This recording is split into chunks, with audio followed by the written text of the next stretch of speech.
तो ये रहा फ्रेंड मेरा आज का पहला क्वेश्चन। अभी हम लोग फिर से आरआरसी ग्रुप डी एग्जाम के लिए मैथ के क्वेश्चन को सॉल्व करेंगे। आज मैंने जितने भी इस वीडियो में क्वेश्चन लिया है सारे ही क्वेश्चन आपके आरआरबी जेई जो 2019 में पेपर हुआ था रेलवे का, उसी के प्रीवियस पेपर से मैंने सारे क्वेश्चन आपके लिए हैं और सारे ही क्वेश्चन आपके धमाकेदार है और आपके एग्जाम पॉइंट ऑफ व्यू से इंपॉर्टेंट होने वाले हैं। तो चलिए मैं आज का सेशन को यहाँ पर स्टार्ट करता हूँ। मगर स्टार्ट करने से पहले मैं आप लोगों को एक चीज दिखाना चाहूंगा। प्रीवियस वाले वीडियो में मैंने आपसे होमवर्क क्वेश्चन पूछा था जिसमें मुझे इतने लोगों ने कमेंट करके आंसर बताया था। अब मैं यहाँ पर बताना चाहूंगा, कमेंट तो आप सभी लोगों के मैक्सिमम लोगों के कमेंट आते हैं, मगर कमेंट में जो मैं आपसे होमवर्क के आंसर पूछता हूं उसमें होमवर्क के आंसर इतने लोगों ने मुझे दिया है। बाद बाकी जितने भी कमेंट होते हैं या तो आप मुझे अप्रिशिएट कर रहे होते, या तो मुझे आप फीडबैक दे रहे होते, या तो फिर आप मुझे कोई सजेशन दे रहे होते हो। तो देखो यहाँ पर अगर मैं आपसे कोई होमवर्क क्वेश्चन पूछता हूं तो यहां पर मैं कम से कम आप लोग से यह जानना चाहता हूं कि आप लोग कितने लोग मेरे वीडियो से अपडेटेड हो, कितने लोग मेरे वीडियो से कुछ सीख रहे हैं। तो ये टोटल मुझे 27 लोग मिले जो मेरा वीडियो मुझे लगता है कि आप लोग मेरा फॉलो कर रहे हो। ठीक है, तो इसलिए मैं बोलूंगा कि अगर आप कुछ सीख रहे हो तो आप मुझे बताओ कि आप मेरे वीडियो से कुछ सीख रहे हो, ताकि मुझे पता चलेगा कि मैं कितने लोगों के लिए काम कर रहा हूं। ठीक है, तो चलिए, तो यहां पर जितने भी लोगों का आंसर आया था जो मैं आपको दिखा रहा हूं, जब तक मैं ये वीडियो बना रहा हूं तब तक मुझे केवल इतने ही लोगों का ही आंसर आया। ठीक है, तो चलिए मैं यहां पर आज का सेशन को अब स्टार्ट करता हूं। तो ये रहा मेरा आज का पहला क्वेश्चन। जल्दी ले आप लोग आंसर दीजिए फटाफट। पहला क्वेश्चन क्या बोला है? Find the largest number that will divide exactly the product of 4 consecutive integers. यानी वह बड़ी से बड़ी संख्या ज्ञात कीजिए जो 4 क्रमगत पूर्णांकों के गुणनफल को पूर्णतः विभाजित करेगी। बताओ, यानी सिंपली आपसे क्वेश्चन में यह पूछना चाह रहा है कि आपको बड़ा सा बड़ा संख्या ज्ञात करना है जो किसी भी 4 कंसेक्यूटिव नंबर को डिवाइड करता हो। बात समझ गए? तो यहां पर देखो, आपको पता होना चाहिए अगर कोई भी 4 कंसेक्यूटिव नंबर को अगर बड़ा से बड़ा संख्या पूछ रहा है तो देखो कोई भी 4 कंसेक्यूटिव नंबर को जो नंबर डिवाइड करेगा उसका एक फैक्टर, ठीक है, उसका एक फैक्टर 4 फैक्टोरियल होगा ही होगा। अब 4 फैक्टोरियल का मतलब क्या हो गया? 4 गुना 3 गुना 2 गुना 1, मतलब क्या हो जाएगा? 24। यानी इसका करेक्ट आंसर हो जाएगा 24। क्लियर है? अब ये कैसे हुआ ये चीज को आप समझो। मैं बताना क्या चाहता हूं, यहां पर आप सिंपली भी समझ सकते हो कि अगर कोई 4 क्रमगत संख्या है तो मैं इसको सिंपली मान लेता हूं कि n, n+1, n+2, ठीक है, और आपका एक n+3, ये 4 क्रमगत संख्या मैं मान लेता हूं। अगर सपोज दैट मैं मान लेता हूं कि ये 4 नंबर है, अगर इन चारों नंबर का प्रोडक्ट अगर कुछ x होगा, ठीक है, इन चारों का प्रोडक्ट अगर x है और हम मान लेते हैं कि n का वैल्यू अब 1 है, तो n का वैल्यू अगर 1 रखेंगे तो 1 होगा, ये 2 होगा, ये 3 होगा, ठीक है, इसका प्रोडक्ट लेंगे और ये होगा 3 और 1 4 हो जाएगा। ठीक है, तो ये इसका प्रोडक्ट कितना आ गया? 4 3 12, 12 2 24 आ गया। उसी तरीके से अब हम n का वैल्यू 2 रखेंगे, तो 2 रखेंगे तो क्या आएगा? 2 होगा, 3 होगा, 4 होगा, 5 होगा, तो अब इनका गुना कितना हो जाएगा? 120 हो जाएगा। बोलो 120 हो जाएगा कि नहीं हो जाएगा? उसी तरीके से अब हम n का वैल्यू 3 रखेंगे तो 3 4 5 और ये आपका 6, तो यहां पर कितना आ जाएगा? 4 3 12 60 और ये 360 हो गया।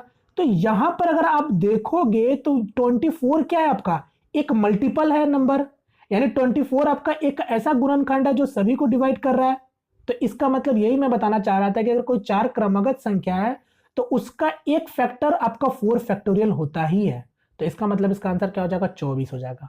तो किसी भी 4 क्रमगत संख्या को सबसे बड़ा नंबर जो होगा वो 24 है जो डिवाइड करेगा। क्लियर? चलिए नेक्स्ट क्वेश्चन कर बढ़ते हैं। सॉरी, आज मैंने स्लाइड उल्टा रख दिया है, कोई बात नहीं। चलिए नेक्स्ट क्वेश्चन, इसको ट्राई करो। क्या बोला है? 50 और 100 के बीच अभाज्य संख्याओं का समुच्चय से अभाज्य संख्याओं के कितने जोड़े हैं जिन्हें जोड़ने पर अभाज्य संख्या ही प्राप्त होती है? बताओ। यानी सिंपली क्वेश्चन में क्या बोलना चाह रहा है कि 50 से लेकर 100 के बीच में ऐसे कितने प्राइम नंबर है जिनको जोड़ने से आपका एक रिजल्ट में प्राइम नंबर ही मिलता हो। ठीक है, यानी जिनको जोड़ने से आपका एक अभाज्य संख्या ही मिलता हो। तो अब इसको बताओ। तो यहां पर आपको चेक करना होगा। उससे पहले मैं आपको बता दूं, जो एग्जाम में बहुत बार क्वेश्चन आपसे पूछा जाता है, जैसे कि आपको ये पता भी होना चाहिए कि 1 से लेकर 50 के बीच में टोटल कितने अभाज्य संख्या होते हैं, प्राइम नंबर होते हैं? तो आप बोलोगे 15 होते हैं। उसी तरीके से 50 से लेकर 100 तक के बीच में टोटल कितने प्राइम नंबर होते हैं? तो टोटल 10 प्राइम नंबर होते हैं। और वही 1 से लेकर 100 तक के बीच में टोटल कितने प्राइम नंबर होते हैं? तो टोटल 25 प्राइम नंबर होते हैं। तो इतना कम से कम आपको पहले पता होना चाहिए। ठीक है, अब अगर बात करेंगे इस क्वेश्चन में कि 50 से लेकर 100 के बीच में ऐसे कितने प्राइम नंबर है जो आपका, जिनको जोड़ने से आपका एक प्राइम नंबर ही मिले। अब देखो यहां पर, तो सबसे पहले आपको लिख लेना पड़ेगा और ये चेक करना भी पड़ेगा, चूंकि अभी आपको पता होगा तो डायरेक्ट आप आंसर बता दोगे, मगर पहले मैं आपको बताना चाहता हूं। तो वो पहला प्राइम नंबर क्या होगा, 53 होगा 50 से 100 के बीच में, 53, फिर 59, 59 के बाद 61, फिर 67, फिर आपका 71, 71 के बाद ये 73, 73 के बाद ये फिर 79, फिर ये आपका 83, ये फिर आपका 89, और एक आपका 89 के बाद 93 नहीं होगा, फिर 97। ठीक है, तो देख लेते टोटल कितना हो गया, 3 3 6 और 3 9 और 10। तो ये टोटल आपके 10 अभाज्य संख्या होते हैं 50 से लेकर 100 के बीच में। क्लियर है? अब यहां पर देखो, अब यहां पर क्या बोला था कि किसी भी दो प्राइम नंबर को, मतलब कितने ऐसे जोड़े होंगे जिनको जोड़ने से आपका एक प्राइम नंबर बनता है। अब आप यहां पर थोड़ा सा ध्यान से देखोगे ना, सबका यूनिट डिजिट देखो, इकाई अंक देखो, इकाई अंक आपको दिख रहा है। तो आप यहां पर किसी भी नंबर को जोड़ोगे ना, तो इकाई अंक देख के पता चल रहा है कि किसी भी नंबर को आप जोड़ोगे ना तो वो आपका एक क्या नंबर बनेगा, आपका एक सम संख्या बनेगा, यानी वो आपका एक इवन नंबर बनेगा। और आपको पता होना चाहिए इवन नंबर प्राइम नंबर होता नहीं है, सिर्फ और सिर्फ केवल 2 को छोड़कर, क्योंकि 2 आपका केवल एक ऐसा सम संख्या है जो आपका एक अभाज्य संख्या भी है, यानी आपका एक प्राइम नंबर भी है। तो इसका मतलब आप किसी भी नंबर को जोड़ोगे तो आपका एक इवन नंबर बनेगा, और इवन नंबर आपका प्राइम नंबर नहीं होगा, क्योंकि आप जानते हो अभाज्य संख्या का डेफिनेशन कि वो नंबर या तो अपने खुद से डिवाइड होगा या तो फिर 1 से डिवाइड होगा। बात समझ गए? तो इसका मतलब कोई भी पेयर नहीं बनेगा, यानी इसका आंसर होगा ऑप्शन नंबर 3। बोलो क्लियर है? सभी लोगों को समझ आ गया? एक चीज मैं और आपको बताना चाहूंगा, एग्जाम में ये भी इस तरीके से क्वेश्चन पूछा जाता है कि पेयर प्राइम नंबर, ठीक है, मतलब आपका बोला जाता है कि ट्विन प्राइम नंबर किसको बोलते हैं। तो ट्विन प्राइम नंबर कोई भी दो प्राइम नंबर के बीच में 2 का डिफरेंस होना चाहिए। ठीक है, जैसे कि अगर मैं बात करूं, अगर आपसे बोल दे कि 50 से 100 के बीच में टोटल कितने ट्विन प्राइम नंबर है, ठीक है, यानी पेयर ऑफ प्राइम नंबर कितने हैं, तो फिर आप कैसे चेक करोगे, तो देखना कौन से दो प्राइम नंबर के बीच में 2 का डिफरेंस है। जैसे कि यहां पर बात करेंगे 59 और 61, दो नंबर या तो कम, दो तो या फिर 2 नंबर ज्यादा, तो ये आपको दिख रहा है, ये आपका एक ट्विन प्राइम नंबर है। उसी तरीके से आप अगर और चेक करेंगे तो 71 73, ठीक है, ये भी 71 73 हो गया। फिर उसके बाद आपका 79 नहीं होगा, यहां से फिर आपका और कोई नहीं है। ठीक है, तो यानी 50 से लेकर 100 के बीच में टोटल 2 ही ट्विन प्राइम नंबर है। तो ये भी इस तरीके से भी क्वेश्चन आपके बनते हैं, तो मुझे याद आया तो मैंने आपके साथ शेयर कर दिया। ठीक है, चलिए नेक्स्ट क्वेश्चन की ओर बढ़ेंगे। अच्छा, ये यहां से आते हैं, एक क्वेश्चन इसको ट्राई करो। अब यहां पर क्या बोला है, ट्रायंगल एबीसी में कोण बी 90 डिग्री है, A B 5 centimetre, triangle ABC का रचना संभव नहीं है यदि BC minus A C equal to what. यानी सिंपली आपसे क्वेश्चन में क्या बोल रहा है कि कोई एक आपका राइट एंगल ट्रायंगल है, यानी समकोण त्रिभुज है एंगल बी पर, यानी बी आपका 90 डिग्री है, तो ये ए हो गया, ये बी हो गया, ये सी हो गया। अब क्या बोला, ए बी अगर 5 सेंटीमीटर है, आपसे क्वेश्चन में क्या पूछ रहा है, ध्यान से देखो, बोला अगर ट्रायंगल एबीसी का रचना संभव नहीं है, यानी आपका कोई ट्रायंगल एबीसी नहीं बनेगा राइट एंगल ट्रायंगल में, तो उसके लिए कंडीशन क्या होना चाहिए, ये आपसे क्वेश्चन पूछ रहा है। ठीक है, उसके लिए कंडीशन क्या होना चाहिए, BC minus AC equal to what, ये आपसे क्वेश्चन पूछना चाह रहा है। तो यहां पर अगर मैं कॉन्सेप्ट की अगर बात करूं तो आप सभी लोगों को पता होगा, अगर कोई भी राइट एंगल ट्रायंगल की अगर बात करें, यानी समकोण त्रिभुज में बात करें, तो किसी भी दो भुजा का सम, ठीक है, अगर मैं इसको हटाता हूं फिलहाल, अगर राइट एंगल ट्रायंगल में अगर मैं बात करूं, अगर 3 भुजा ए बी सी है, तो किसी भी दो भुजा का सम क्या होता है, तीसरे भुजा से ग्रेटर देन होता है, यानी बड़ा होता है उनका सम, या तो फिर किन्हीं भी दो भुजा का जो डिफरेंस होगा वो क्या होगा, लेस देन होगा तीसरे भुजा से। तो ये चीज आपको पता होना चाहिए कंडीशन के तौर पर। अब इस क्वेश्चन को आप देख सकते हो, तो मैं इसको हटाता हूं। अब आप जब समझ चुके, मैं इसको हटा रहा हूं, ठीक है, ये दो कंडीशन पता होना चाहिए राइट एंगल ट्रायंगल बनने के लिए कि दो कोई भी अगर 3 ट्रायंगल, मतलब अगर कोई भी ट्रायंगल है उसका 3 भुजा है, तो कोई भी दो साइड का जो सम होगा वो तीसरे साइड से बड़ा होना चाहिए, और किसी भी दो साइड यानी दो भुजा का जो अंतर होगा वो तीसरे भुजा से कम होना चाहिए, यानी छोटा होना चाहिए। अब यहां पर क्वेश्चन में आ जाओ, तो यहां पर क्या बोला है कि अगर एक भुजा अगर मेरा 5 है, तो अब बोल रहा है कि अगर रचना संभव नहीं है, यानी आपका राइट एंगल ट्रायंगल नहीं बन रहा, तो उसके लिए कौन सा कंडीशन होना चाहिए, तो यानी बीसी माइनस एसी, तो इसके बीच में डिफरेंस क्या होना चाहिए, इससे छोटा अगर होगा तो वो तो ट्रायंगल बन ही जाएगा, यानी 5 से बड़ा जो भी होगा वो आपका ट्रायंगल नहीं बनेगा, मतलब नहीं बनेगा। तो आंसर सिर्फ और सिर्फ आपको ऑप्शन नंबर 3 में दिख रहा है, क्योंकि 6.5। तो मैंने आपको बताया ना, अगर राइट एंगल ट्रायंगल बनना है तो इसका डिफरेंस क्या होगा, इससे छोटा होना चाहिए। तो आंसर हो जाएगा 6.5। क्लियर? चलिए, ओ सॉरी, यहाँ चलिए नेक्स्ट क्वेश्चन, इसको ट्राई करो। क्या बोला है, पाइप पी क्यू से दुगुना तेज है और क्यू आर से दुगुना तेज है। पी क्यू आर द्वारा एक टंकी को भरने में लगने वाला समय का अनुपात ज्ञात कीजिए, बता दो। तो ये सिंपल है, पी क्यू आर बोला है, ये 3 पाइप है जो कि आपको ये पी क्यू और आर बोला, पी क्यू से दुगुना तेज है।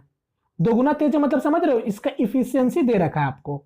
यानी अगर मैं बात करूं, अगर क्यू अगर 1 यूनिट भरेगा तो पी आपका कितना भरेगा, 2 यूनिट भरेगा किसी टंकी में। उसी तरीके से क्या बोला है, क्यू आर से दोगुना तेज है। अब क्यू आर से दोगुना तेज है, अगर अगर आर अगर 1 यूनिट भरेगा तो क्यू आपका कितना यूनिट भरेगा, 2 यूनिट भरेगा। तो बस इनके बीच में आप इफिशियंसी निकाल सकते हो। तो इन तीनों का अगर मैं रेशियो निकालना चाहूं तो ये आपका 1 यहां हो जाएगा और यहां से आपका 2 हो जाएगा, यानी 2 2 4 और 2 और 1। यानी इन तीनों के बीच में जो आपका इफिशियंसी का रेशियो होगा वो 4 2 1 का होगा। क्वेश्चन में क्या पूछा है, पी क्यू आर द्वारा एक टंकी को भरने में लगने वाला समय का अनुपात ज्ञात कीजिए। अब देखो ये मेरा क्या आया, इफिशियंसी का अनुपात आया। ध्यान दीजिएगा, ये मेरा इफिशियंसी का अनुपात आया और आपसे टाइम का रेशियो पूछ रहा है। अब आप जानते हो कि इफिशियंसी क्या होता है, टाइम का इनवर्सली प्रोपोर्शनल होता है। तो इसको अल्टी पल्टी कर देंगे, यानी ये क्या हो जाएगा, 4 2 1 है तो मैं इसको हटा रहा हूं, ठीक है, ध्यान दीजिएगा, इसको मैं हटा रहा हूं। तो ये क्या हो जाएगा, पी क्यू आर। तो ये 4 2 1 था इफिशियंसी, तो टाइम क्या हो जाएगा, 1/4 1/2 और 1/1। यानी अगर मैं यहां पर अगर ये अनुपात, ये टाइम का रेशियो आ गया, तो टाइम का रेशियो आ गया तो मतलब ये क्या हो गया, अगर मैं 4 से अगर एलसीएम लेकर गुना कर दूं तो ये क्या आ जाएगा मेरा, 1 2 4, यानी इसका आंसर हो जाएगा 1 2 4। ठीक है, देखो यहां पर मैं पूरा कोशिश कर रहा हूं हर एक चीज हर लोग को अच्छे से समझ आए। एक समय आएगा मैं आपको उतना कुछ नहीं समझाऊंगा, ठीक है। चलिए नेक्स्ट क्वेश्चन, इसको देखो। क्या बोला, यदि 12 पुरुष और 6 लड़के किसी काम को 4 दिन में कर सकते हैं और 4 पुरुष 14 लड़का उसी काम को 8 दिन में कर सकते हैं, तो एक आदमी एक लड़के की क्षमता का अनुपात ज्ञात कीजिए। यानी इफिशियंसी आपसे पूछा फिर से। तो पहले क्या बोला है कि 12 आदमी, ठीक है, 12 मैन और 6 बॉयज, इन लोग जो काम है वो आपका 4 दिन में कर सकते हैं। क्लियर है। फिर क्या बोल रहा है, 4 आदमी और 14 लड़के। अब आपका 4 आदमी यानी 4 मैन और 14 बॉयज, ये लोग उसी काम को 8 दिन में कर सकते हैं। मतलब इन लोगों का जो वर्क है वो क्या है, बराबर है। तो मैंने बराबर कर लिया इन लोगों का वर्क। क्लियर है। अब आगे क्या बोल रहा है, आपसे पूछना चाह रहा है कि आदमी और लड़के के बीच में इफिशियंसी का रेशियो मुझे बताओ। तो इसको सॉल्व कर लो। तो यहां पर 12 चौके 48, ये 48 मेन आ गया, और यहां पर क्या हो जाएगा 8 चौके 32, यानी ये 32 मेन इधर आ गया। उसी तरीके से यहां पर क्या हो जाएगा, यहां पर क्या है आपका 14 बॉयज था ना, तो ये कितना हो जाएगा मेरा 112 बॉय हो जाएगा, 14 गुना 8 112 हो जाएगा। और उसी तरीके से 6 चौके 24, यानी आपका 24 बॉयज यहां आ गया। तो ये कितना आ जाएगा मेरा, तो 8 और 8 8 16 हो गया, यानी ये 16 मेन कितने बॉयज के बराबर होगा। तो इसको भी सॉल्व कर लेंगे। तो ये कितना हो जाएगा, 12 से 4 जाएगा, मतलब डायरेक्ट कर लेते हैं। तो 12 से 12 यानी 12 88, यानी ये 88 बॉयज हो जाएगा, 88 बॉयज हो जाएगा। अब यहां पर ध्यान दीजिएगा, इसका मतलब ये हो रहा है कि 16 आदमी 88 बॉयज के बराबर है। समझ आ रहा है, यानी 16 आदमी 88 बच्चों के बराबर है। अब मेरे से इफिशियंसी पूछा है, ठीक है, इफिशियंसी पूछा है। तो इसका मतलब अगर मैं बात करूं बॉयज को अगर मैं नीचे ले आऊं तो ये मैन और बॉयज का रेशियो क्या हो जाएगा, 88/16 का हो जाएगा। यानी एक आदमी अगर 88 यूनिट काम करेगा तो आपका एक लड़का 16 यूनिट काम करेगा। अब इसको आप थोड़ा सॉल्व करना चाहो तो कर सकते हो। 8 से सॉल्व करेंगे तो ये 11 हो जाएगा और ये 2 हो जाएगा। यानी इनके बीच में इफिशियंसी का रेशियो क्या आ गया, 11 और 2 का आ गया। बात समझ गए। अब आप टाइम का भी रेशियो बता सकते हो, उल्टा कर दोगे। बात समझ गए। चलो, तो इसका आंसर हो जाएगा 11 2, correct answer option number D. Next question, इसको देखो, अब इसको ट्राई करो। यहां पर क्या बोला, प्रथम n प्राकृतिक संख्याओं का मानक विचलन ज्ञात करे, यानी find the standard deviation of the first n natural numbers. तो सबसे पहले तो आपको स्टैटिस्टिक में मैंने सब अच्छे से पढ़ा रखा है स्टैंडर्ड डिवीजन आपसे एग्जाम में डायरेक्ट मानक विचलन निकालने को बोला जाता है, मगर इस क्वेश्चन में, इस एग्जाम में मतलब आपसे बोला गया था कि n प्राकृतिक संख्याओं का मानक विचलन बताओ, और अच्छा क्वेश्चन है। तो यहां पर अगर बात करें मानक विचलन, यानी अगर मैं बात करूं स्टैंडर्ड डिवीजन जिसको हम लोग डिनोट करते हैं मुंह से, तो इसको हम लोग, इसका फॉर्मूला होता है क्या, आप मुझे बताओ तो under root 1/n summation of x minus x dash का होल स्क्वायर, यही होता है फॉर्मूला स्टैंडर्ड डिवीजन का, यानी एसडी का फॉर्मूला यही होता है, आप लोग जानते होंगे। अगर यही चीज अगर मैं वेरिएंस का पूछूं कि वेरिएंस का फॉर्मूला क्या होता है, तो फिर आप जानते हो square root of standard division, यानी वेरिएंस इक्वल टू क्या हो जाएगा, स्क्वायर रूट ऑफ एसडी, यानी इसी का स्क्वायर कर दोगे तो आपको प्रसारण दे देगा, जिसको हम लोग बोलते हैं वेरिएंस बोलते हैं। तो ये सब फॉर्मूलाज आपको पहले पता होना चाहिए, ठीक है। तो अब देखो यहां पर ये हो गया मेरा मानक विचलन का फॉर्मूला। अब मेरा बात को समझना, आपसे पूछा क्या था कि n प्राकृतिक संख्याओं का आपको मानक विचलन पूछ रहा। तो पहला तो तरीका, अगर बेसिक का अगर बात करोगे तो फिर बेसिक में अब आपको यहां पर क्या करना पड़ेगा, बेसिक में आपको क्या करना पड़ेगा कि पहले आपको 1 2 3 इसी तरीके से ये n प्राकृतिक संख्या होगा, उसी तरीके से बनाना है जैसे कि आप लोग बनाते हो। पहले आप मीन निकालोगे तो मीन भी आपको पता चल गया कि n+1/2 होता है। प्रथम n प्राकृतिक संख्याओं का मध्य क्या होता है, n+1/2 होता है, ये मेरा मीन आ गया। फिर आप निकालोगे sum of square of first n natural number, ठीक है। n प्राकृतिक मतलब आपका n प्राकृतिक संख्याओं का वर्गों का योग निकालोगे तो मेरा क्या हो जाता है, n+1 और 2n+1/6 होता है। तो बस आप फॉर्मूला में पुट करके आप इसको सॉल्व करोगे तो बेसिक बहुत बड़ा हो जाएगा, जो आपको कभी भी आपको एग्जाम में नहीं बनाना है। अब यहां पर कैसे बनाएंगे, तो सिंपली आप क्या करोगे, डायरेक्ट आप अपने, क्योंकि प्राकृतिक संख्या की बात कर रहा है ना, पहले प्राकृतिक n प्राकृतिक संख्याओं का मतलब ये जनरल फॉर्मूला आपसे पूछना चाह रहा है। अब मैं खुद से क्या करता हूं, 1 2 3 4 5, ये खुद से मैं पहली 5 प्राकृतिक संख्याओं का मैं डायरेक्ट जल्दी क्या करता हूं, इसका निकाल लेता हूं मानक विचलन, और फिर पुट करके चेक कर लूंगा कि कौन इसका आंसर दे रहा है। बात समझ रहे हो। तो मैं यहां पर 1 से 5 का, अब आप जानते हो मध्य कितना हो गया, ये मीन हो गया मेरा 3। अब हम लोग डायरेक्ट निकाल सकते हैं जल्दी से, तो क्या हो जाएगा फॉर्मूला के अकॉर्डिंग, तो अंडर रूट समेशन कर लेते हैं, तो 3 से 1 जाएगा 2, तो 2 का स्क्वायर करेंगे 4, प्लस 3 से 2 जाएगा 1, 1 का स्क्वायर 1, 3 का 3 जाएगा 0, फिर 3 से 4 जाएगा -1, यानी -1 का स्क्वायर करेंगे तो 1 ही हो जाएगा, चूंकि फिर से आपका 4 हो जाएगा। और टोटल कितने नंबर है, टोटल 5 नंबर है, तो 4 4 8 और 10/5 कितना होता है, 2 होता है, यानी इसका जो मानक विचलन आएगा यानी स्टैंडर्ड डिवीजन आएगा वो क्या आएगा, √2 आएगा। अब आप मुझे बताओ ये बनाने में ज्यादा समय लगेगा, नहीं लगेगा अगर आपको पता है तो। अब आप यहाँ पर पुट करके देख लो, क्योंकि हमको टोटल हम लोगों ने क्या कितने नंबर लिया था, 5 नंबर लिया था, तो अब n का वैल्यू अब 5 बैठा दो, तो n का वैल्यू 5 बैठाओगे तो सिर्फ और सिर्फ अगर ऑप्शन नंबर 3 में देखोगे तो n स्क्वायर कितना आ जाएगा, यानी 5 का स्क्वायर 25, 25 में से जाएगा 24, और 24/2 कितना होता है 2, यानी आया कि नहीं आया √2, यानी सिर्फ और सिर्फ इसका आंसर होगा ऑप्शन नंबर 3। बोलो क्लियर है, तो ऐसे चेक कर सकते हो आप। चलिए नेक्स्ट क्वेश्चन, इसको ट्राई करो, स्क्वायर रूट पूछा है आपसे, अच्छा क्वेश्चन है, सिंपल में अच्छा क्वेश्चन दे रखा है। स्क्वायर रूट यानी इसका वर्गमूल पूछा है। अगर वर्गमूल की बात करें तो ये a स्क्वायर, ये b स्क्वायर है, और यहाँ पर b square by a square है प्लस 2 है। अब ये 2 कैसे रह सकता है, इसका अगर स्क्वायर रूट की बात करें तो यहाँ पर थोड़ा नंबर बनाने की कोशिश करते हैं। अगर ये यहाँ पर a/b इंटू b/a भी हो सकता था, हम लोग लिख सकते हैं कि ना a/b इंटू b/a, क्योंकि ये आपस में कट ही जाना है, समझ आ रहा है, यानी ये तो कट के तभी तो 2 बन जा रहा है। तो इसका मतलब आप समझ गए, यानी a/b इंटू b/a लिख सकते हैं, यानी ये किसका स्क्वायर दिख रहा है आपको, तो a/b प्लस, क्योंकि प्लस प्लस है तो b/a का होल स्क्वायर, यानी ये आपका बाहर निकलेगा तो यही इसका आंसर हो जाएगा, a/b प्लस b/a। तो आंसर कहां हो जाएगा मेरा, आंसर हो जाएगा option number D, option number D. कभी कभी एग्जाम में आपको कंफ्यूज करने के लिए इसी को सॉल्व कर दिया जाता है, इसी को सॉल्व कर दिया जाता है, क्या लिख दिया जाएगा आपका a square plus b square, और नीचे आपका a भी लिख देता है। तो ये सब चीज से भी थोड़ा देखना, ठीक है। तो फिलहाल इसका आंसर हो जाएगा आपका ऑप्शन नंबर डी। चलिए एक क्वेश्चन इसको देखो, find the mean of the first 10 consecutive odd number. तो पहली 10 क्रमागत विषम संख्याओं का मध्य बताओ क्या होगा। तो आप जल्दी ये सब में दिमाग एकदम सोचने का जरूरत ही नहीं है, 10 क्रमागत विषम संख्याओं का मध्य पूछ रहा है, तो 1 3 5 7। अब एक चीज मैं बताऊंगा, अभी पहले लिख लेता हूं, 11 9 13।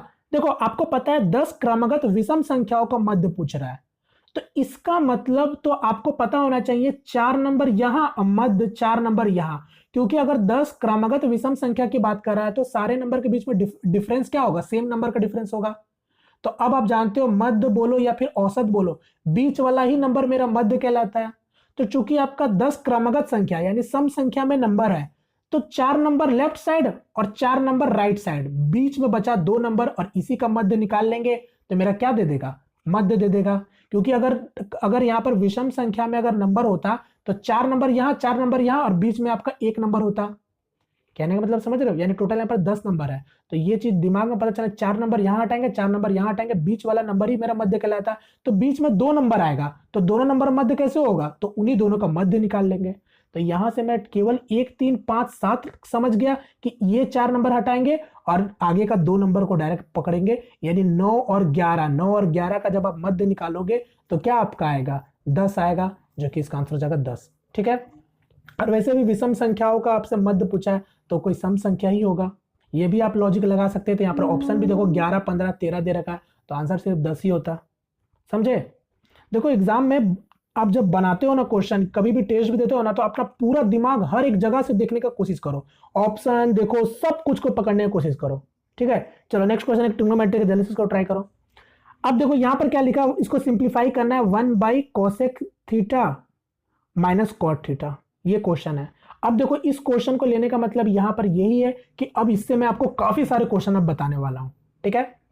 क्या बोला है, 1 by cosec theta minus cot theta का आंसर, मतलब इसको सिंप्लीफाई करना है। अगर इसको सिंप्लीफाई करने की बात करें तो हम लोग कैसे सॉल्व करेंगे, अगर तो गुना करेंगे, cosec theta minus cot theta है तो हम लोग कॉन्जुगेट कर देंगे, यानी ऊपर नीचे हम लोग cosec theta plus cot theta और नीचे भी उसी तरीके से cosec theta plus cot theta, ऊपर नीचे गुना कर देंगे जिससे मेरा बैलेंस रहेगा। अब ऊपर में क्या हो जाएगा, cosec theta plus cot theta और नीचे क्या हो जाएगा, cosec square theta minus cot square theta, क्योंकि नीचे देखो a माइनस बी और a plus B, a minus B a plus B, यानी किसका आ गया, ये आपका आ गया cosec square theta minus cot square theta. तो ये कितने के बराबर होता है, 1 के बराबर होता है, यानी सिंपली इसका आंसर क्या आ जाएगा, cosec theta plus cot theta आ जाएगा, यानी इसका आंसर हो जाएगा ऑप्शन नंबर फर्स्ट। अब यहां पर ध्यान दीजिएगा, ये समझ के कॉन्जुगेट होता है, इसमें इसके दो तरीके के क्वेश्चन बनते हैं, या तो कोसेक में के कॉट के टर्म में देता है तो टेन के सेक के टर्म में देता है। अब यहां पर मैं बताना क्या चाहता हूं, देखो अब कभी कभी क्या होता है एग्जाम में आपसे इस तरीके से भी क्वेश्चन पूछता है, और जो कि पूछा जा चुका है, यहां पर मैं एक ही साथ आपको पूरा को रिलेट करके जितने मुझे दिमाग में आते रहेंगे मैं सब बताता चलूंगा। ठीक है। तो cosec theta minus cot theta अगर इक्वल टू अगर आपको 5 दे दिया जाए, ठीक है, cosec theta minus cot theta equal to 5 दिया जाए, अगर आपसे पूछ ले कि cosec theta plus cot theta क्या हो जाएगा, तो डायरेक्ट बिना सोचे समझे आप क्या करोगे, इसका इन्वर्स कर दोगे, क्योंकि अभी मैंने आपको बताया जस्ट इसका क्या होता है, अल्टी पल्टी होता है। Cosec theta minus cot theta का जो वैल्यू होता है वो cosec theta plus cot theta का क्या होता है, जस्ट इन्वर्स होता है, यानी 1/5 होता है। समझे मेरी बात को। अगर ये चीज पूछा जाए तो ये चीज आप बता सकते हो, क्योंकि यहां पर आपको पता होना चाहिए cosec square theta minus cot square theta equal to क्या होता है, 1 होता है। उसी तरीके से यही चीज अगर आपको tan theta plus sec theta, tan theta plus sec theta अगर आपको दे दिया जाए चाहे 2, ठीक है, तो यहां पर अगर tan theta plus sec theta equal to 2 दे दिया जाए और आपसे पूछ ले कि sec theta minus tan theta क्या होगा, तो डायरेक्ट आपका आंसर क्या होना चाहिए, 1/2 होना चाहिए, क्योंकि आपको पता है कि sec square theta minus tan square theta क्या होता है, 1 होता है रिजल्ट में। तो कंजुगेट जो करोगे ना तो नीचे में आपको 1 ही बन जाना है। तो ये सब चीज डायरेक्ट से आपको पता होना चाहिए। अब हम एक चीज और मैं आपको बताता हूं, अब कभी कभी क्या होता है ना, आपसे एग्जाम में, अभी एनटीपीसी में भी पूछा गया था और पहले भी पूछा जा चुका है एसएससी के एग्जाम में। अब जैसे कभी कभी क्या दे देता है आपको, cosec theta minus cot theta something, मान लो आपको 5 दे दिया गया हो। अब अगर आपसे पूछ ले बताओ कि कॉट थीटा का वैल्यू क्या होगा, कॉट थीटा पूछ ले चाहे कोसेक थीटा पूछ ले, मैं अगर एक बता रहा हूं तो इसका मतलब आप किसी को भी कर सकते हो। अगर आपसे पूछ ले कि कॉट थीटा का वैल्यू क्या हो जाएगा, तब यहां पर क्या करेंगे हम लोग, पहले कॉट थीटा अगर निकालना है ना तो पहले हम लोग करेंगे कि cosec theta plus cot theta, ये क्या हो जाएगा, 1/5 हो जाएगा, 1/5 हो गया। अब ये आप मान लो पहला इक्वेशन और मान लो इसको दूसरा इक्वेशन, तो दोनों को क्या करेंगे, कॉट थीटा का वैल्यू पूछा है तो दोनों को हम लोग माइनस कर लेंगे, तो यहाँ पर कोसेक को उड़ा देंगे। समझ आ रहा मैं क्या कहना चाह रहा हूं, तो ये उड़ गया तो ये क्या हो जाएगा, 2 कॉट थीटा हो जाएगा, माइनस में, और ये 5 माइनस 1/5 आ जाएगा। तो यहां से आप कॉट थीटा का वैल्यू नहीं निकाल लोगे, आसानी से निकाल लेंगे। अगर कॉसेक थीटा का वैल्यू पूछे तो क्या करेंगे, दोनों को जोड़ देंगे। तो ऐसे ऐसे भी क्वेश्चन बनते हैं आपके ट्रिग्नोमेट्रीज में, ये आपको पता होना चाहिए। यहां से आपसे 4 से 5 टाइप के क्वेश्चन आपके बन जाते हैं। क्लियर है? और रेलवे एग्जाम में इतने ही काफी आपके होते हैं। ठीक है, चलिए उम्मीद करता हूं सभी लोगों को समझ आया होगा। चलिए नेक्स्ट क्वेश्चन कर बढ़ते हैं। मैं अपना पूरा 100% लगा रहा हूं वीडियोस बनाने में। मेरा बस यही शर्त है कि देखो आप लोग अगर जितने भी लोग अगर देख रहे हैं ना तो पूरा फायदा उठाओ। ठीक है, चलिए नेक्स्ट क्वेश्चन, इसको देखिए आप लोग। अब प्रैक्टिस जितना हो सके ज्यादा से ज्यादा कीजिए। मैं बता रहा हूं सारा कुछ आपके रेलवे ग्रुप डी के एग्जाम में प्रैक्टिस का ही खेल होगा। बात बाकी अगर आपको लगता है कि मैं पढ़ लूंगा सब कुछ कर लूंगा तो फिर वो बहुत दूर की बात आप सोच रहे हो। जब तक आप पढ़ के अगर आप बैठोगे ना तब तक एग्जाम का डेट आ चुका रहेगा। अब लोग नहीं समझते, उनको लगता है कि फिर से पढ़ाई करेंगे, फिर से परसेंटेज पढ़ेंगे, फिर से ये पढ़ेंगे वो पढ़ेंगे, फिर हम आएंगे प्रैक्टिस करने, तब तक तो समय ही पार हो जाएगा। चलिए, और यकीन मानिए अगर आज तक भी अगर आपको लगता है कि मैं चैप्टर फिर से पढ़ाई करूंगा, भले ये मेरा बात आपको कड़वा लगे, अगर आपको लग रहा है कि मैं फिर से सब कुछ पढ़ाई करके मतलब चैप्टर को कंप्लीट करके फिर प्रैक्टिस करूंगा, तो फिर आपके लिए ग्रुप डी बहुत दूर है। ठीक है, चलिए इस क्वेश्चन को ट्राई करो। ये नंबर बोला है कि निम्नलिखित में किस संख्या का गुणाज है, तो किस संख्या का ये गुणाज है, यानी ये नंबर, इस नंबर मतलब ये आपको बोला ऑप्शन में ये जो नंबर है इसका एक मल्टीपल कौन होगा ये आपको बताना है। तो यहां पर अगर आप देखोगे, बताओ कैसे करोगे। यहां पर देखो ये इस तरीके का क्वेश्चन, इस तरीके का क्वेश्चन भी आपका डिविजिबल में दे देता है और यहां तो मल्टीपल में पूछा है। ठीक है, जैसे कि आपको बोल देगा कि ये नंबर किसका एक डिविजिबल हो सकता है, ये एनटीपीसी में पूछा गया था। तो इसी तरीके से मतलब सेम डेटा नहीं मिलेंगे, क्वेश्चन सेम मिल जाते हैं फॉर्मेट में। देखो यहां पर देखो 2 के पावर में 25 है, 2 के पावर में 26, 2 के पावर 27 है, 2 के पावर में 28 है। यहां पर देखो ये 2 के पावर में 25 है, इसको ऐसे ही लिखेंगे। यहां पर देखो 2 के पावर में 25 इंटू 2 के पावर 2 मतलब 2 के पावर में 1 लिखेंगे। आपको यहां पर थोड़ा सा पता होना चाहिए सर्ट्स इंडिसेस का ये थोड़ा कॉन्सेप्ट है।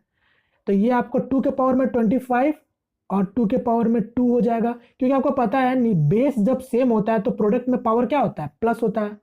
जब बेस सेम होता है तो यहां पर आपका जब बेस अगर मेरा सेम होता है तो मेरा डिवाइड में क्या होता है, पावर आपका नेगेटिव हो जाता है, मतलब माइनस हो जाता है।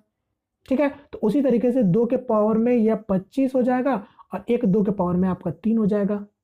बोलो क्लियर है? अब यहां पर कॉमन क्या ले लेंगे, 2 के पावर में 25 ले लेंगे कॉमन, तो यहां पर बचेगा 1, यहां पर बचेगा 2, यहां पर बचेगा 2 के पावर में 2 मतलब 4, और यहां पर 2 के पावर में 3 मतलब कितना बचेगा 8। यानी 8 4 12, 2 14 1 15।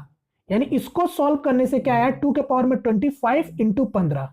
यानी ये जो संख्या है, ये जो संख्या है इसका एक फैक्टर यानी इसका एक मल्टीपल क्या होगा, 15 होगा ही होगा। यानी इसका आंसर हो जाएगा 15। अगर क्वेश्चन बोलता है कि ये नंबर किसका एक डिविजिबल है तो आपका वो नंबर क्या होता, 15 ही होता। तो आंसर हो गया 15। समझ गए? इसके कई सारे फैक्टर होंगे मगर इसका एक फैक्टर यानी एक गुणनखंड वो 15 ही होगा। चलिए एक क्वेश्चन इसको देखो। अब यहां पर क्या बोला है, प्रति वर्ष चक्रवृद्धि ब्याज का एक निश्चित दर पर उधार दी गई राशि 2 वर्षों में 1460 और 3 वर्षों में 1606 हो जाती है, तो ब्याज का दर ज्ञात कीजिए। अब यहां पर देखो, यहां पर मैं अगर कॉन्सेप्ट की बात करूं तो आपको पता होना चाहिए साधारण ब्याज और चक्रवृद्धि ब्याज यानी एसआई और सीआई। एसआई और सीआई में एक ही डिफरेंस है जिसमें आपका मैं बताना चाहूंगा कि एसआई क्या होता है, किसी प्रिंसिपल के हर साल आपके केवल और केवल प्रिंसिपल पर ही आपका इंटरेस्ट लगता है।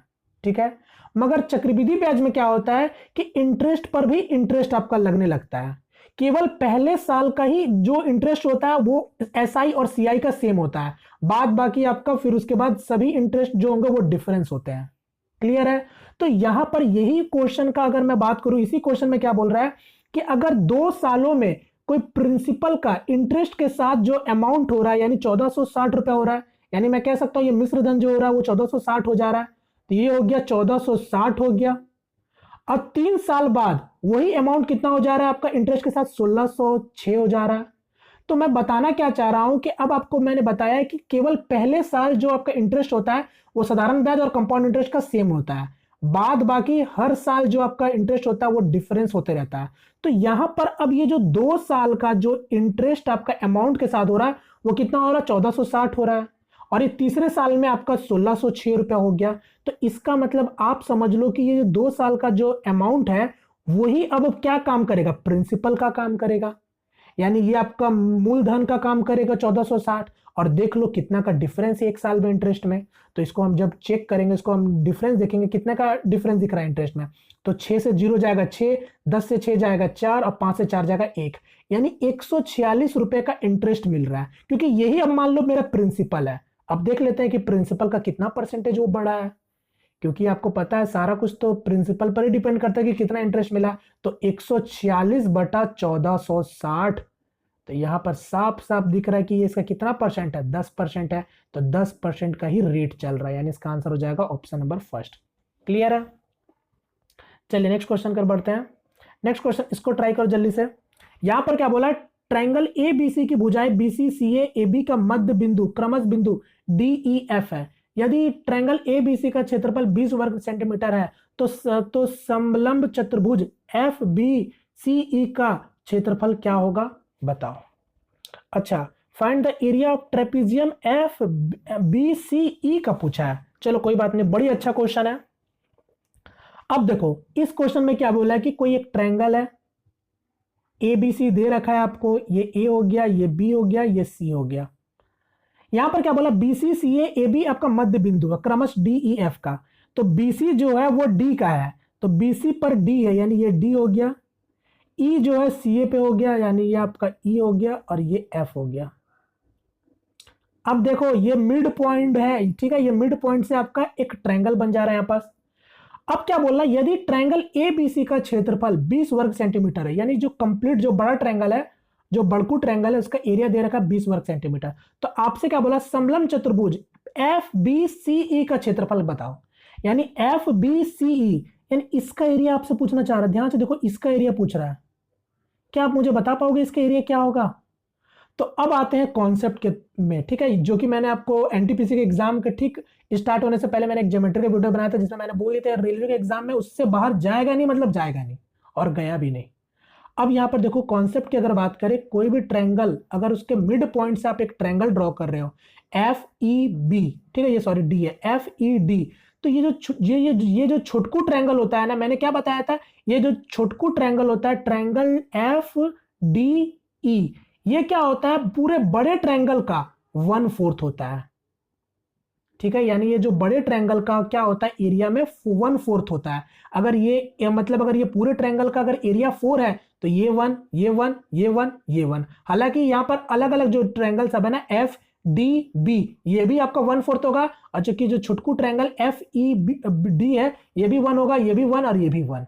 समझ गए? यानी अगर ये छोटकू ट्रायंगल का बात करें, ये क्या होता है, पूरे ट्रायंगल का 1/4 होता है एरिया में। अगर इसी को अगर हम बात करेंगे परिधि में, यानी अगर इसका पेरीमीटर के टर्म में बात करेंगे ना, तो ये जो छोटकू ट्रायंगल एफ डी ई है, ये क्या होता है, पूरे बड़े ट्रायंगल का आधा होता है परिधि में, ठीक है। इसको भी आप लिख लो और दिमाग में फिट कर लो। यानी अगर आपसे पेरीमीटर की बात करें, तो पूरा बड़ा ट्रायंगल का जो परिधि होगा, यानी जो पूरा इसका पेरीमीटर होगा, वो उसका जस्ट आधा होगा छोटकू ट्रायंगल का पेरीमीटर।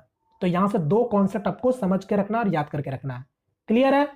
मगर मेरा क्वेश्चन ये नहीं पूछा था, क्वेश्चन में तो कुछ और ही पूछ रहा था आपसे, कि आपको बताना था समलंब चतुर्भुज एफ बी सी ई का क्षेत्रफल क्या होगा। तो यहां पर बताते हैं। अब आपको पता है कि अगर बड़कू ट्रायंगल का एरिया अगर 20 है, तो आप मुझे बताओ छोटकू ट्रायंगल सबका एरिया कितना होगा, कितना होगा, 5-5 करके होगा एरिया। यानी ये 5, 10, 15, 20, तो आपसे इतना का ही तो एरिया पूछ रहा है। तो ये वाला छोटकू ट्रायंगल का एरिया माइनस कर देंगे, और इसका एरिया कितना होगा, 5 होगा। तो 20 में से जब हम 5 को लेस कर देंगे, तो आंसर क्या हो जाएगा, 15 हो जाएगा। यानी आंसर हो जाएगा ऑप्शन नंबर बी। बोलो क्लियर है? अब यहां पर भी आपसे कुछ भी पूछा जा सकता था, आपसे ये वाला ट्रायंगल भी पूछ सकता था कि ट्रायंगल एफ ई डी क्या होगा। समझे? तो कुछ भी पूछे याद रखिएगा ये क्वेश्चन। चलिए अब आगे बढ़ते हैं। इसीलिए मैं आपको बहुत पहले एनटीपीसी एग्जाम में बोलता था, जब होने से पहले, कि आरआरबी जेईई का क्वेश्चन पेपर सॉल्व करो। काफी सारे लोग मुझे कमेंट करते थे कि टेक्निकल का एक पेपर है, तो क्यों मेरा कोई हेल्प आएगा कि नहीं आएगा। आज देखो जितने भी जो ट्रिग्नोमेट्रिक्स के जो वैरायटीज के क्वेश्चन देखने मिले थे आपके एनटीपीसी में, उस तरीके के क्वेश्चन ऑलरेडी आरआरबी जेईई में पूछे जा चुके हैं। अलग अलग टाइप के जो आपका रेलवे ग्रुप डी में भी नहीं पूछा गया था उस तरीके से, एनटीपीसी मतलब जो पूछा गया था आपका बात समझ रहे हो? तो इसलिए बोलता था कि आरआरबी जेईई का क्वेश्चन पेपर सॉल्व करो, और मैंने ऑलरेडी आपको आरआरबी जेईई का प्रीवियस पेपर का हर दिन का एक एक सेट पेपर मैंने सॉल्व करा रखा है। चलिए फिलहाल इस क्वेश्चन क्या आते हैं।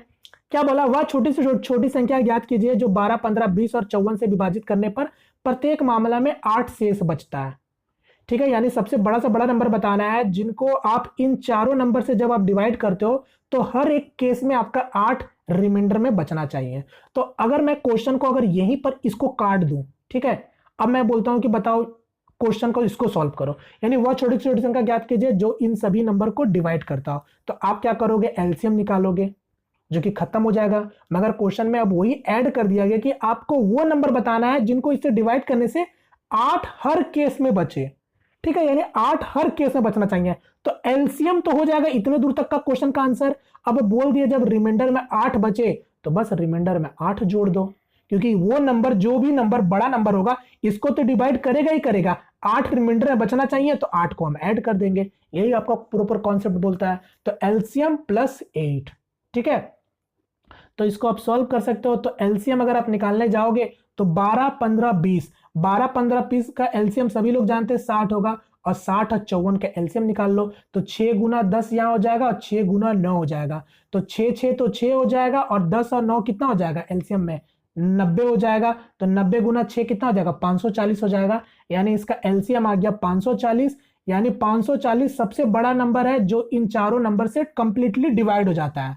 मगर पूरा पूरा डिवाइड नहीं होना है, शेषफल में आपको 8 भी बचना है, तो 8 को ऐड कर देंगे यानी 548, यानी करेक्ट आंसर ऑप्शन नंबर 3। चलिए सॉरी, नेक्स्ट क्वेश्चन, इसको ट्राई करो जल्दी। एक दादाजी और उनकी पोती का आयु अनुपात 9 और 2 है। उनकी आयु का योग एक पूर्ण वर्ग संख्या है। उनकी आयु का अंतर 11 का गुणाज है, तो उनका आयु ज्ञात कीजिए। हो सकता है यहां पर क्वेश्चन आपको थोड़ा छोटा दिख रहा होगा, मगर मैं बताना चाहूंगा ये सब क्वेश्चन आरआरबी जेईई के ऑफिशियल क्वेश्चन दिखा रहा हूं, तो थोड़ा छोटा है, तो इसलिए थोड़ा सा आपको मैं बोलूंगा फुल स्क्रीन कर लेना मोबाइल, जिसमें आपको हर एक चीज अच्छे तरीके से दिखेगा। ठीक है, अब देखो ये भी क्वेश्चन आपका एज का क्वेश्चन है, आयु का क्वेश्चन है। मुझे बताओ ये क्वेश्चन हार्ड है क्या? हार्ड नहीं है, केवल लैंग्वेज का अलग अलग का खेल है। अब तक जो क्वेश्चन नॉर्मल आप देख रहे हो तो नॉर्मल है, बट यहां पर भी देखो ये चीजों को घुमाया गया है, अलग अलग चीजों का टर्म का यूज किया गया है। बोला गया कि sum of age is perfect square, उन लोगों का जो एज का योग है वो आपका एक पूर्ण वर्ग है। ऐसे ऐसे लैंग्वेज का ही खेल रहता है आपका, कॉन्सेप्ट तो सेम ही रहता है। मैं बार बार यही चीज बताता हूं, कॉन्सेप्ट सब सेम रहता है, लैंग्वेज का खेल होता है।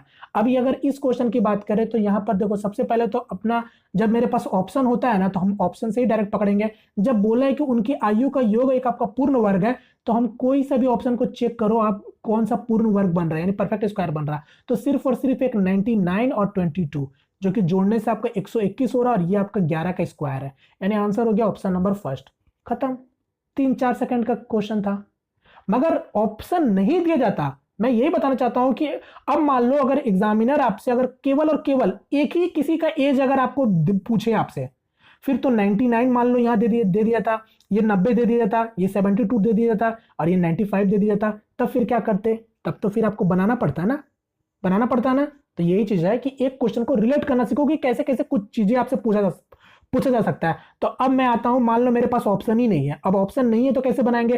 तो आपको पता है ये ग्रैंडफादर हो गया, ठीक है, जीएफ मतलब ग्रैंडफादर हो गया, और एक मान लो टर्म्स का ग्रैंड डाउटर है, तो इसको जीडी मान लेते हैं, ग्रैंडफादर और ये आपका ग्रैंड डाउटर। इनका रेशियो क्या दे रखा है? ये 9 दे रखा है, ये 2 का अनुपात दे रखा है उन लोगों के बीच में। अब मेरा समझना, मेरे बात का कहने का मतलब, ये 9x हो गया और ये 2x हो गया, मतलब उन लोगों का जो वर्तमान में एज होगा 9x और 2x। क्या बोला था? उनकी आयु का योग एक पूर्ण वर्ग संख्या है, तो आयु का योग अगर हम करेंगे तो क्या आ जाएगा? 11x हो जाएगा। अब देखो दूसरा चीज, अब यहीं पर रुक के क्वेश्चन को सॉल्व करने का अब जरूरत नहीं है, अब यहां से भी आप आंसर तक जा सकते हो। अब आप देखोगे कि उन लोगों का जो योग था क्या था? 9x और आपका 9x और 2x दोनों को जोड़ेंगे तो 11x। इसका मतलब उन दोनों का जो योग होगा, वो 11 के मल्टीपल में होगा। 11 के मल्टीपल में होगा कि नहीं होगा? यहां से भी अगर आप देखोगे ऑप्शन सिर्फ और सिर्फ आपको ऑप्शन नंबर 1 में ही दिख रहा है, 11 का मल्टीपल में। बात समझ आ रहा है मैं क्या कहना चाह रहा हूं? 11x जो उन लोगों का योग होगा 11 का मल्टीपल में होगा।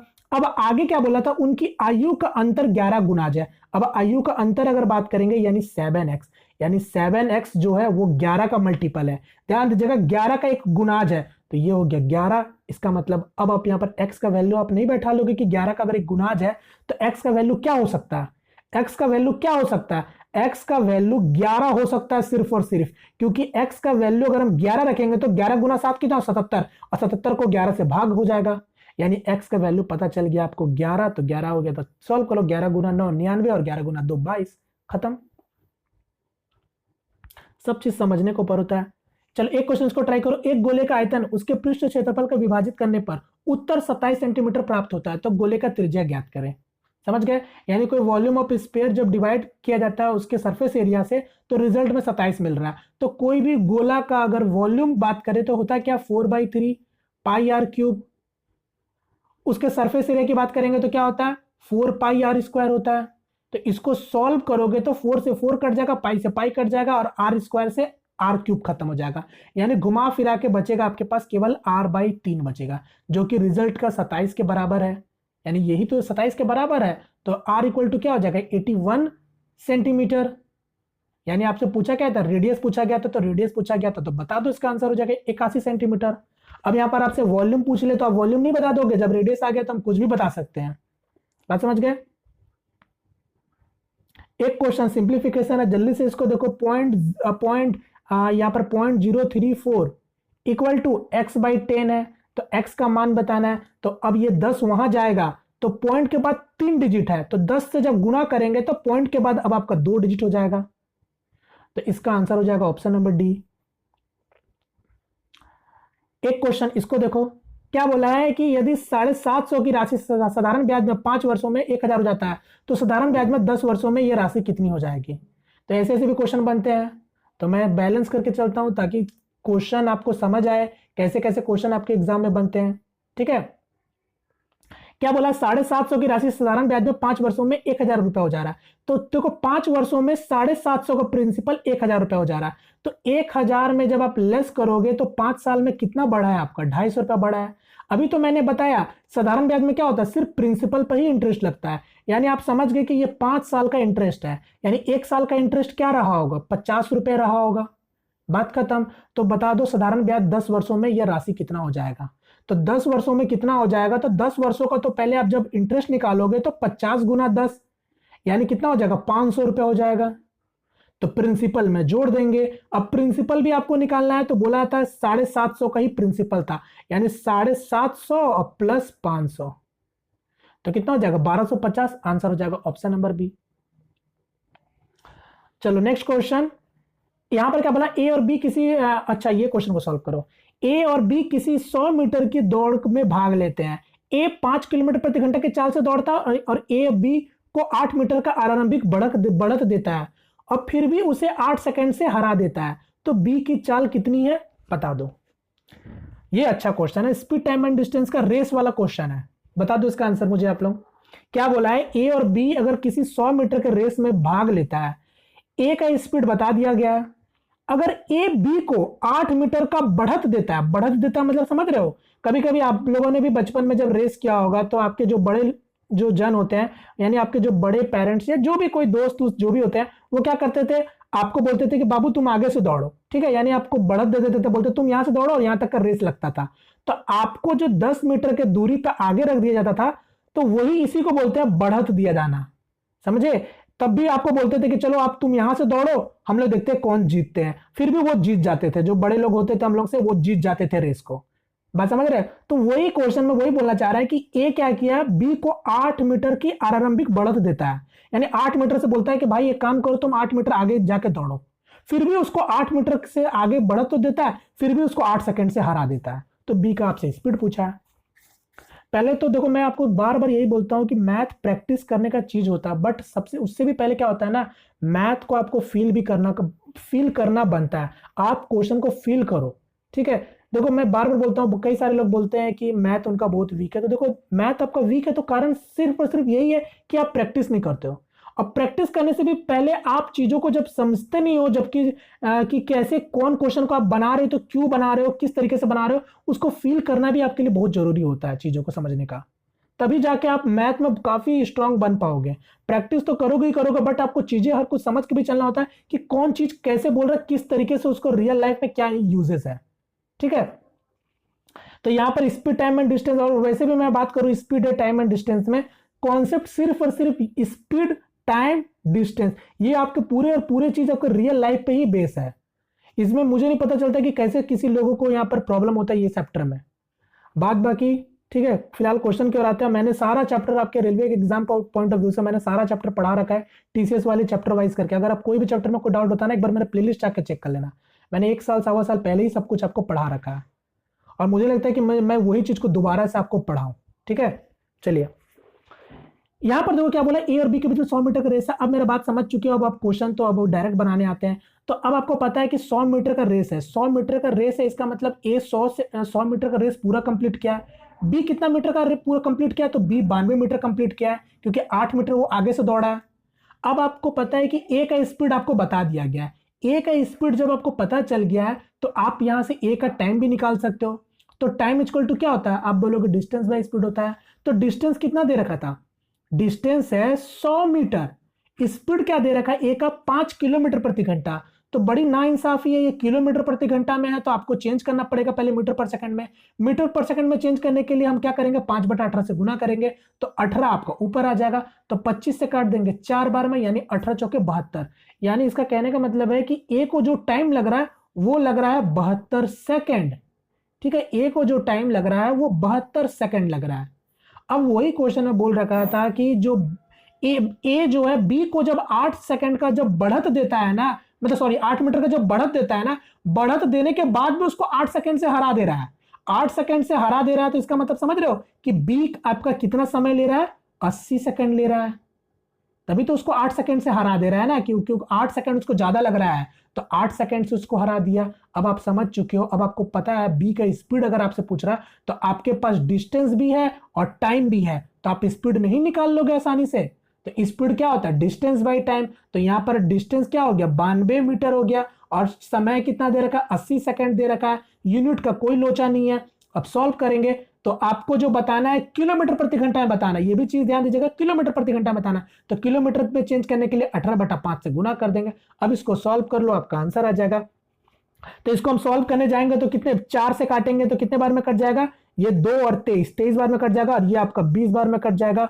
और कट रहा है तो और काट देंगे, या नहीं कटे तो अच्छा है। तो 18 गुना 23, तो 18 तिया 54, 18 तिया 54 और 5, 18 2 36, और यहां पर आपका 36 और 36 और 5 41, यानी 414 हो गया। नीचे ध्यान दीजिएगा 100 हो गया, 100 से भाग देना बड़ी आसान होता है, इसलिए मैंने डायरेक्ट गुना कर लिया। तो 4.14 किलोमीटर प्रति घंटा, correct answer option number first. ठीक है, नेक्स्ट क्वेश्चन और मेरा आज का लास्ट क्वेश्चन, जो कि आप लोगों के लिए होमवर्क क्वेश्चन। अब आप लोग मुझे इसका आंसर कमेंट करके बताना। ठीक है, तो उम्मीद करता हूं फ्रेंड्स ये सेशन में भी मैंने आपको हर एक चीज अच्छे तरीके से समझाने की कोशिश किया है। अगर बाई चांस अगर आपको कुछ चीजें ना समझ आया हो तो एक बार कोशिश करना, फिर से मेरी बातों को आप समझने की कोशिश करना। मुझे पूरा विश्वास है आप दोबारा बार में जरूर से समझ जाओगे। ठीक है, तो बस इसी तरीके से आप लोग प्रैक्टिस करते रहिए, जितना ज्यादा से ज्यादा हो सके बस प्रैक्टिस कीजिए। और यहाँ पर एक चीज मैं और बता दूं, हो सकता है आने वाले समय में मैं आपको रीजनिंग के क्वेश्चन सब मैं आप लोगों का टेस्ट लूंगा। ठीक है, टेस्ट लूंगा, देखता हूं आप लोग रीजनिंग का क्या आप लोगों का प्रैक्टिस चल रहा है। ठीक है, बात बाकी रीजनिंग हो या फिर साइंस हो, जीके जीएस हो, ये सब मैं पढ़ाने वाला तो हूं नहीं, क्योंकि आपको पता मैं मैथ में पढ़ाऊंगा तो मैथ ही बताऊंगा। बात बाकी ये सारे जो सेक्शन होंगे जो रेलवे ग्रुप डी में बनते हैं, वो हो सके तो मैं आपको टेस्ट के तौर पे मैं आपके सामने क्वेश्चन लाऊंगा और देखूंगा कि आप लोग कितने कर पा रहे हो चीजें। ठीक है, तो चलिए बस इसी तरीके से आप लोग प्रैक्टिस करते रहिए। उम्मीद करता हूं सेशन पसंद आया तो वीडियो को लाइक करके अपना सपोर्ट जरूर दिखाइएगा, और चैनल पहले दफा तो चैनल को सब्सक्राइब जरूर कर लीजिएगा। और अभी तक अगर आपने मेरा टेलीग्राम ज्वाइन नहीं किया है चैनल को, तो जरूर से ज्वाइन कीजिए। उसका लिंक आपको मैं डिस्क्रिप्शन बॉक्स में दे देता हूं। अगर आपको इस क्लास का पीडीएफ चाहिए तो भी मैं आपको इसका पीडीएफ अपने टेलीग्राम चैनल में शेयर कर दूंगा। और साथ ही साथ मैं आपको ये भी बता दूं, अभी मैं ये वीडियो बनाया हूं क्योंकि इसका जो प्रीवियस वाला जो वीडियोस था उसमें मैंने खुद से मन में सोच रखा था कि मुझे अगर 1000 लाइक मिल जाएंगे तो मैं दूसरा वीडियोस ले आऊंगा। तो वो आपके 1000 लाइक हो चुके थे, इस कारण से मैं ये वीडियो लेके आया हूँ। तो ये मेरा खुद का अपना टारगेट है आप लोगों के लिए। अगर मैं वर्क कर रहा हूँ तो मुझे भी उसका रिजल्ट मिलना चाहिए। तो बस अगर इस तरीके से अगर इस वीडियो में भी अगर 1000 लाइक जैसे पार करेंगे, वैसे ही आपके सामने फिर से एक नेक्स्ट वीडियो आपके पास सामने आ जाएगा। ठीक है, तो चलिए फिलहाल मिलते हैं फ्रेंड किसी नेक्स्ट वीडियो में। तब तक के लिए जय हिंद, जय भारत।